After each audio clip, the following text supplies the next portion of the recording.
மகாநதியில என்ன நடக்குதுன்ட்டு பார்க்கலாமா? இங்க வந்து காவேரிய வந்து விஜயோட சித்தப்பா வந்து, "போதுமாம்மா, இதுக்கோசரம் தானே நீ இவ்ளோ நாள் வெயிட் பண்ணியிருந்த. என் குடும்பத்த பழி வாங்குறதுக்கு தானே.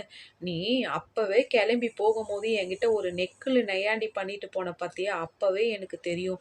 நீ ஏதோ ஒண்ணு பண்ண போறன்னு. நான் அப்பயே உஷாராகாத போயிட்டேன். ஆனா, நீ எல்லாம் இப்படி பண்ணுவேன்னு நான் நெனச்சு கூட பார்க்கல. உனக்கும் பசுபதிக்கும் பிரச்சனைன்னா, நீங்க எப்படியாவது போ வேண்டியது தானே. என் பையனுக்கு ஒரு நல்லது நடக்கும்போது தான் நீ இந்த மாதிரியெல்லாம் பண்ணம்மா. பாத்தியா கலா, நான் சொன்னேன் பாத்தியா? இவ ஏதாவது பண்ணுவான்னு சொன்னேன். இவ பாத்தியா நம்ம குடும்பத்தையே சேர்த்து அசிங்கம் பண்ணிட்டா. இவ்ளோ நடந்து கூட உங்க வீட்ல இருக்கிறவங்க அவளுக்கு தான் சப்போர்ட் பண்றாங்களே.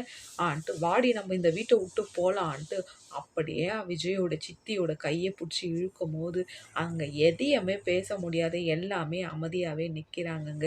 அப்ப காவேரியோட கண்லேருந்து அவ்ளோ கண்ணீர் வருது.